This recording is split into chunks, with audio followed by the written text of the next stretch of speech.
Ichanna nasak anida aingonda noknaba laaga nakhoi anida hana churungiraba kalak peli nungshidi khara fai adubu Sanathoidi Ichan bu khongpakna kauthorai Ichan phamungdagi makhada tai Ichanna ayoma minai nubi nakhongdu sibada maichano Sanathoina adoidi amuk kautthage phamungdagi chongtharaga turaga leiribi Ichangi mathunda pop launa kawi Sanathoina amuk haikhodana Ichan tubagi makhong makhut nalambadagi mathunda amuk nali manatonga chafu muk chawre sawbada mamai mamit ngaksangang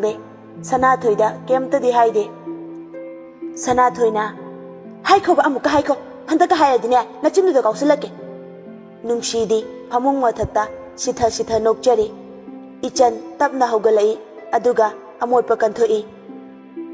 Sanathoisu Ichanna kemta tawraktabaduda mana ngamabani khalaga phamung kakhanaba nonthaba haurai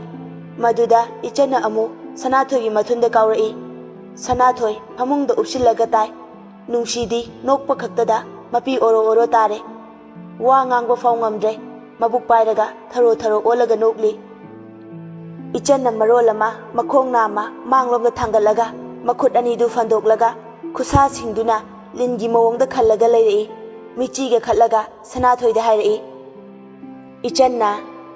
aise halaro ha nangumana ingon heta kawbana tikla se uredana matung henjilakano henjinba yaina panghen henjilakano arembadane nathoi mangdana tokani Sanathoi Ichanna mona thomai Ichansu mondu amuk hutka leiraga kauthorai Ichanna uredana Sanathoi makhoi dau thitlabani amuksu thomai mon ama leiribaduna handakisu oklaga Sanathoigi maida langsilai Ichanna si already pharaini Dragon Tiger Grade IP Met Jetli Bodyguard Kung Fu Master Jackie Chan Hua Amubina Ibema Ichan makhut masadu sasat hanjili aduga tuktharaga lepsinai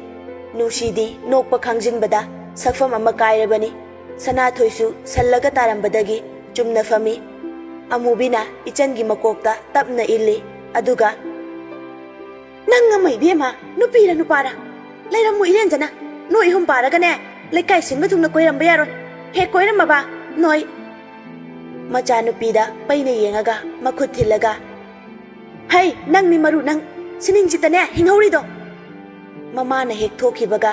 Ichan marai tingthoi amubi amu onsilai maduda Ichan hanagi mawongda hanjillaga lepi amubi ahumduda yengamaga thoki Ichan thongjindagi cheptharaga mama chatkraba yengi aduga hanjilaaga saunagadra hairaga makhoi hum onsinaraga kaadu pokhai gai nokminnai hantarakpada sorka thabe holi longna hippi Ichandi fen tharaga fen manakta oina fami nungshina siba thare nokko honaba laknabada Sanathoina masi pumbane asigi miki laiki da binu pisna thohanbane Ichanna aingondara Sanathoina ahoy nungshina satana ngama sibam namam khangda bangakane tokthorakadoise Ichanna sauningi ko gari pai bayaroina thinge nungshina kanana Ichanna kanana oinige ekhoi imungda ayuba yadaba maya kongol biri ka kai ngangningba ima ekhoi palem sathibina Sanathoina palem saktibi gaina haigale ine Ichanna thibu thidra aise ipa masak phajaba lobagine maga loramadine aise yengbaga sukya yaro oima yambungnaga yengbiro ibema nungshina waroi sinse yambungna hekta taine Sanathoina tasanu thungnadradi waroi sin tafam leitedana ngauraga chatoine Ichan mamit mana lauthoklaga sangdoklaga Sanathoida hairai Ichanna kari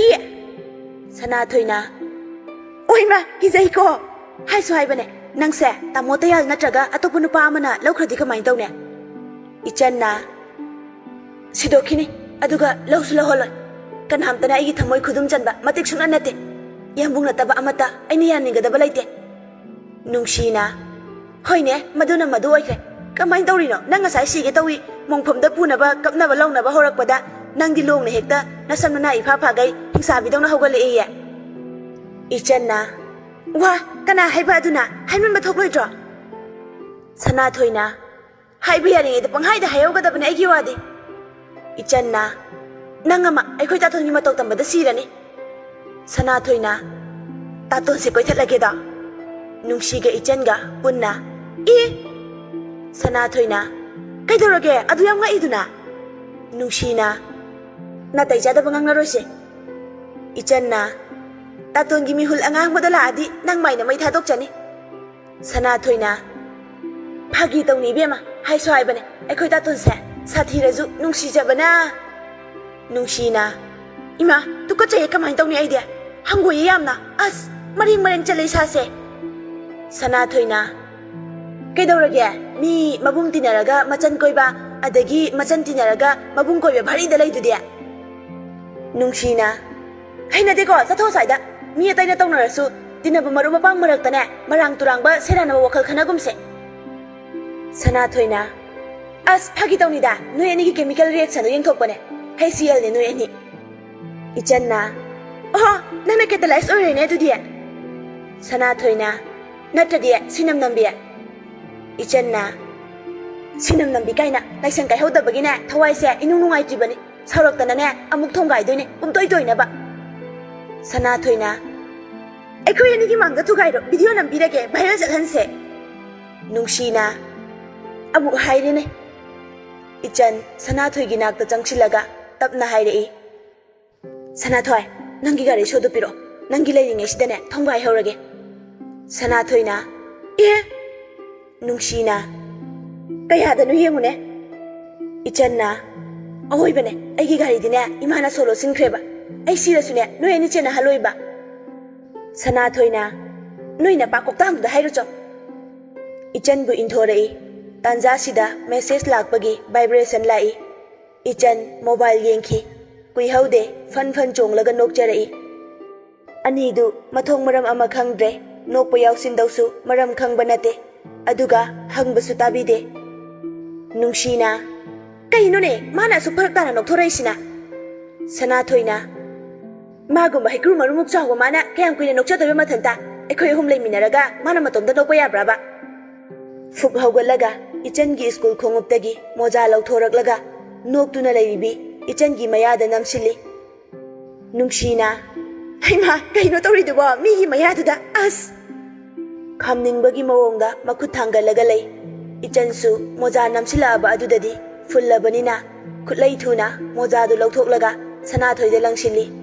Ichanna sigaijan asuga mathong sadaba Sanathoina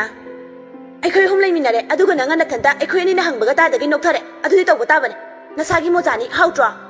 hawai thongbagi mahauga manabra hawai chagem bombagi mahauga manabra ba usoi hawai utigi mahau duga kan han heli Ichanna namai da thias habna netkerina mi samu sitabasibo kanagi matabu tamjariba Sanathoi bisum nama inkhallaga masam semlaga chimban ga pairap tawraga khumai aine usitabase kanada gitam gi haiba nang khangzadribo Ichanna nang phagi dagina mamai du khutum tasilaga pop launa thoma adi chandawa uni battery phataba maya ama namita paini Sanathoina amta buno kena so ibe mana tambi bane aina mi usitaba haidise aseng badagi matau tambana hena haibane khangjilo nungshi taba ngamsilakre aduna anidugi mayai da lepaga makhut punsinaraga Sanathoi da amu Ichan da amu mangak leiduna lepo yare na khoini ma nathi kari machu phai khanara bane Sanathoi da pula mamai onsilaga Ichan gi michangda wa ngang lai nang su hak male Sanathoina nungshina tawba yaina ne hektane mi gi mayada moja namsili Ichanna aduni haise Sanathoina michanga hekta changine Ichanna changradiya nungshi Ichanda amu fat onsilaga hairei hey nana maram jatan no idu kaigina leiminari bai khoi anida maram su takte sigiro na Ichanna aingonda amu onsila ine Sanathoina kalakpeli nungshina nokpagi maram sad hairo Ichanna kibuki ne noyania nungshina hey na sana sat far hayo Sanathoi dagine aine hena sathirakani sauradi Ichanna as noi ani ko hojing message la ido yambum gine yumda hale hairakpa adugi nokjabane iwagi wakhalda iningtamna nokpakase noi anina kueng sindori mayai leplibi nungsibu sanathoina chingthoklaga ichangi mangda ma oina lepsilai aduga nangi nawalam krishna da kalakpidang manbra ina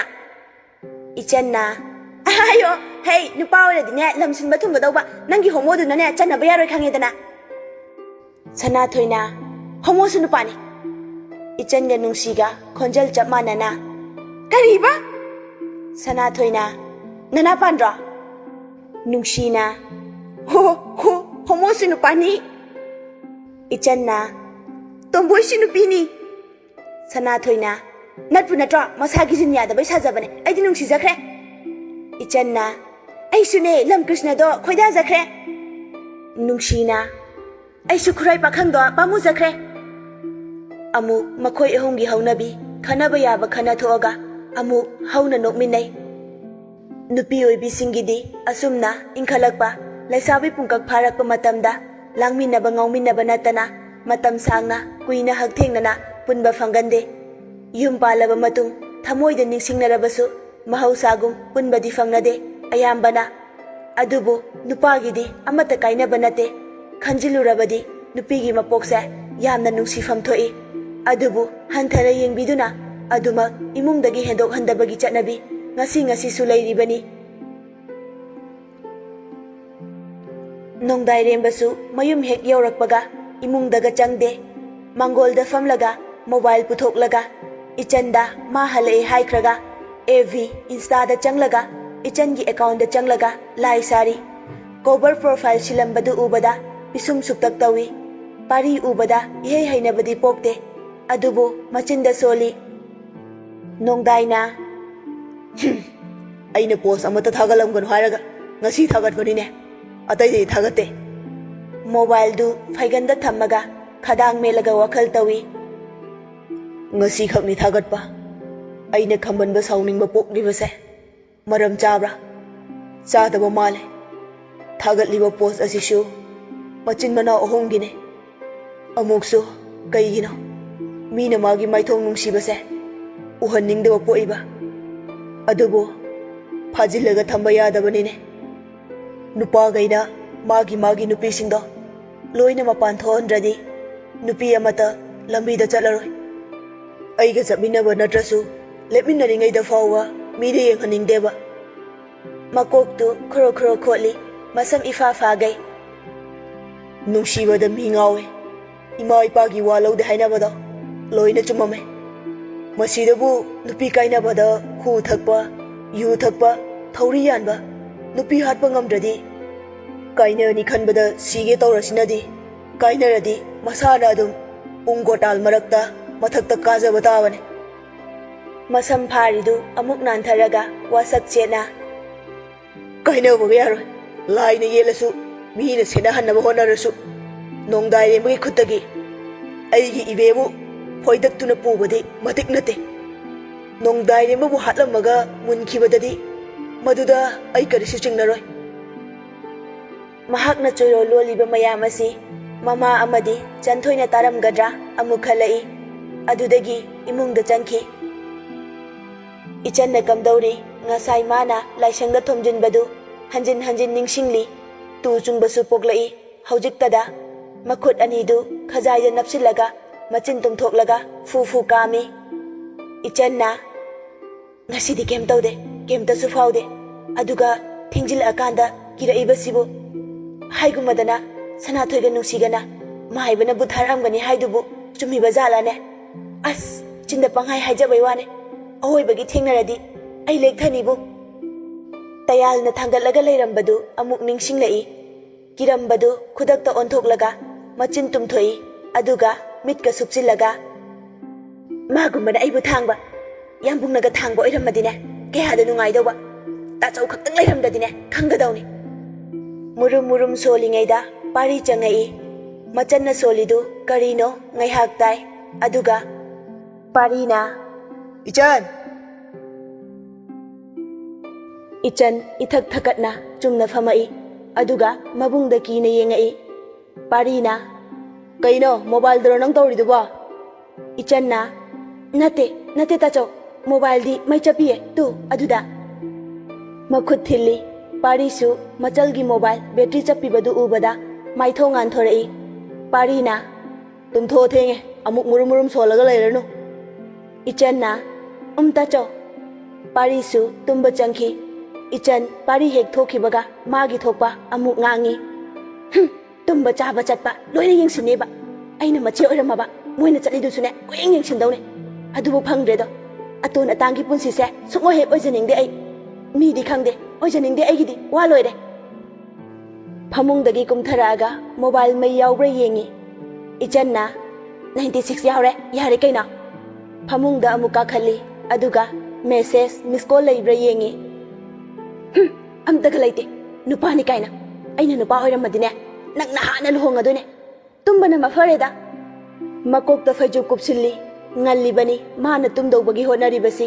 pung nipal khara helakpada ngairi bani midi lairik panaba matamni adubu madi tumbana ngambagi tumli bani parikha achauba ama mayok nagani kaina makokta wabi ba khanbi ba pakhat pi banate ko kamon ga taina baga tumthaki parisu amuk hanna machal tumlaba yengba changai kangkhal thadadabi tumlambaduda nungsina ngahak yenglaga nukmi taujai aduga kangkhal thadabiraga yepsinbiraga kangkhal gi wangmadagi machal na tumlibadu yengi haifam khangdaba ihul lama faujai machal bu nungsiba henman khibana tapna makhoi kada lai nauba thabak halakpagi mafi hongdokpa loiraga kangtholda makhong yantharaga famna mobile meli naubana tajo angang tumhoroba parina naubana oh parina sakti naubana sare tajo na angang yenglingai da parina nang sutumo naubana aya soida thogige parina kari nangbo naubana ho akhoi sumangda hangar handa yankhai chamada jatke gari da thawraga leidana ne isa se chahi matanga sanadana khwang nare parina tawni likmal langmale napa nama arikpagi machani haibadane khetfam sunglai leitena naubana haiba yaina pangai hainu data so parina nasa du su nong manongmagi chengba henjile yengba sunya ya dre angangna naubana ho chahi kun manga dagi 40 gi marakta sel pai haudana ne tal haudana karam kanda tandoiba karam kanda pai doiba parina is oja sari ni ne laibakta sel paira nu tamnam laba saru sayang te khu makai ne sel talaju sigi pai roi ko siram dai da sel pai mi bari da laibani naubana ta so go wangang no do soru thi ko laga sanabana fai parina kolu so ada mobile yeng dana thoki taseng badi nauba phone da wari sanaba thoklak libani mangon dadi thoina parina yeng silude nupa masel amana amabu sena bahai basi khara tangna thokalli nungdai remba hoidana kamdauri chanthoi lairik paraga lei kusum su tallena chak thongu yadre aduna nungdai remba na oina thongli mapandagi mina kauba tarai yaifavana nungdai remba nungdai na masi mulai tare thora aga thong hangdoi nungdai na chango yaifavana kaidoromino nangbo lae kaina nakhona wagam ta hande nongdai na as yaurakpaga imana chak thongba talena laithokre chango lao chak sangdoina famase yaifabada chiarama inchilli yaifabadu maduda famlaga yaifabana noi thoidi nongdai remba noklaga adum khumai sida leraga laik tamhanbani aduga kamaina angang na chak thongandoina yaifabana nongdai remba nanga sidi wongang ama tawe nongdai na kamaina nahan ga manadro manade ai sumini ba nang chak se kyang walige ngai ha wali iron ba fuchilini nupa na chak thong go kyam koi thoknage anambara asambi ngak tane ai khoina talasu nupi na thong bodadi mathel amatang thongam base sauningdrane yai fabana phagi su phagi ne nangbo nate nangna chalui ba thabak tubo kai thabak no nongdai remba noksinna rai aseng badi adumak yaifabada suloli nongdai na takthokpa yadaba isa fawba hainadaba khangjadaba thabakne yaifabasu achawbagi maithong amata utte Yaifabana Aingonda waka lol irabanangise Nongdaina Yaifaba handakisidi lolagewa matang saraga hairage Yaifabana Yare yare mo thaningba poktre Nongdaina Adaina tonogumsida Yaifabana Kaino ai kem khanjade Nongdairembasu gas muthatlaga chair da famai Yaifabagi mangda Nongdaina Nangna laise maram amadi leramgane kaidausi haibanoba nangna haibado ayageba Yaifaba cheptharaga kusumga chanthoiga ubra yengi Nongdairembasu adum wakhal tarabani Yaifabana hairakadoriba wasi karino haiba adubu khangsinadabida hangai Nongdaina Karino kanano yengiduba Yaifaba chairdu Nongdairembagi nakta chingsilaga tapna huran wangang lei Yaifabana Aikhoi bumfamda ngaina hore aido noida chaluge haraga laine Aikhoi ani ngaktang thoraga changase isase laifam jafo ma khangdreba Nongdairemba ahanba oina Yaifabana haibada yarakte Nongdaina Yaifaba nang sarno masidi ai leharage Yaifabasu Nongdairembana yaraktaba asida ngaklap tawjai aduga nang kaidorage nang se laite haira aduge ordi kem warno ai lising taruk yaure konadrasu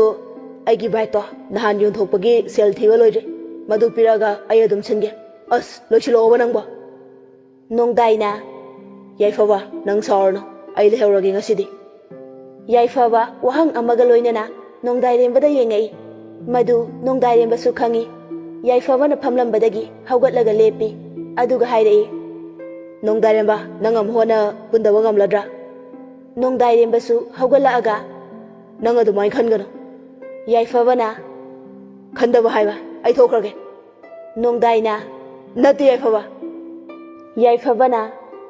ai khange Nongdairemba nangna ai nungaira mor khalida khangano nang yaudrasu ai adum chane yaursu adum chane Unminaba ngawminaba oibagi adu horombagi hawfam thokpra khanbagi nangnasu aingonda adum horomidudi Nongdairemba mara leiraba misak amagum karishi khumba ngamdre Yaifabana nang karishi khumba ngamdre natra chalage Yaifaba Nongdairembada sauningbagi moong matau amata ulamde adubu Nongdairemba masada ihai hainingba poktre aduna chair da famtharaga makhut anidu lukhamda pairaga laimaida yengduna lei Kari khalabano khangde amuk nong khalai aduga haugatlaga gas thagalaga nga tawi nga tawba loiraga gas muthatamaga chanthoi gi nakta lai chanthoi ne lairik iridugi manakta famlaga pukning changna yenglaga lei chanthoi su iba lepaga Nongdairembada yengai